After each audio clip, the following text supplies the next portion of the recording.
Rendons-nous maintenant du côté de l'usine, située à Guise, à quelques dizaines de mètres du Palais Social, sur l'autre rive de l'Oise. L'innovation technique est considérée comme un des facteurs clés de la réussite de la société du Familistère. Comme le rappelle l'historienne Jessica Dos Santos dans son livre L'utopie en héritage, au-delà de ses ambitions d'entrepreneur social, Jean-Baptiste Gaudin est aussi un innovateur prolifique. Ayant appris le moulage de la fonte lors de sa formation d'ouvrier, Gaudin invente en 1840 le poêle à charbon moulé en fonte, au lieu des traditionnels poêles fabriqués en tôle. Il obtient le brevet pour cette invention pour 10 ans. Titulaire de 3 brevets à la fondation de sa société en 1846, il en possède plus de 180 lors de sa mort en 1888. Ces brevets ne portent pas uniquement sur les produits, mais aussi sur des procédés de fabrication.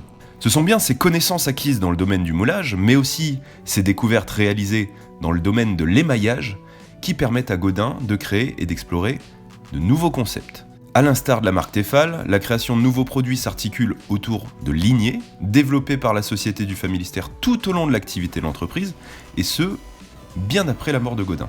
Des baignoires, des toilettes, des lessiveuses, des marmites, des casseroles, des porte-parapluies, des crachoirs, et même une lignée de réfrigérateurs durant les années 1950. Après la mort de Gaudin, cependant, la création de nouveaux produits n'est pas vraiment diligentée par une stratégie claire d'exploration de nouveaux terrains de connaissances. On est plutôt dans une forme de conception réglée, plutôt dans une exploitation toujours continue des savoirs et des savoir-faire acquis dans le travail de la fonte. Tout au plus, l'offre de chauffage s'adapte aux autres modes de production d'énergie que le charbon. On va donc créer des chauffages au bois, au gaz, des chauffages électriques, au pétrole ou encore des machines à vapeur. La stratégie commerciale mise en place par Gaudin traduit de manière cohérente la proposition de valeur de l'entreprise. La société du Familistère propose des appareils de chauffage à destination du grand public, mais dont le design et l'apparence extérieure ont pour but de faire profiter les foyers modestes d'une touche de vie bourgeoise. Les poêles en fonte émaillés sont travaillés comme de véritables objets de décoration intérieure. Le poêle Gaudin devient alors une référence sur le marché et fixe donc le dominant design de l'appareil de chauffage bon marché. On retrouve ici le leitmotiv de Gaudin, permettre aux ouvriers des campagnes de bénéficier des mêmes équivalents de richesse que le patronat. Au début du XXe siècle, la stratégie commerciale de l'entreprise se diversifie avec l'apparition d'affiches publicitaires dans les villes, l'extension à plusieurs gammes, notamment une gamme de produits de luxe destinés à une clientèle plus aisée.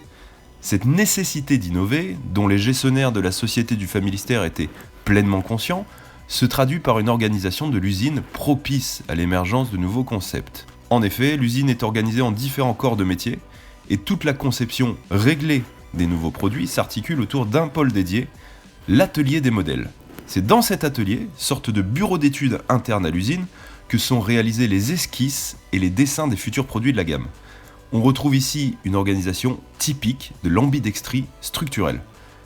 Un fait significatif de l'importance de l'innovation dans l'ADN de l'entreprise, c'est d'ailleurs le directeur de cet atelier des modèles, l'ingénieur des arts et métiers Louis-Victor Collin, qui sera élu administrateur gérant de la société quelques années après la mort de Gaudin. Il restera à ce poste pas moins de 35 ans.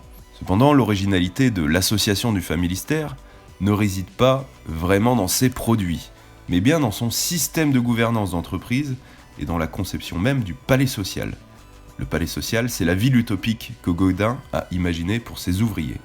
Nous vous proposons de la découvrir dans le chapitre 3.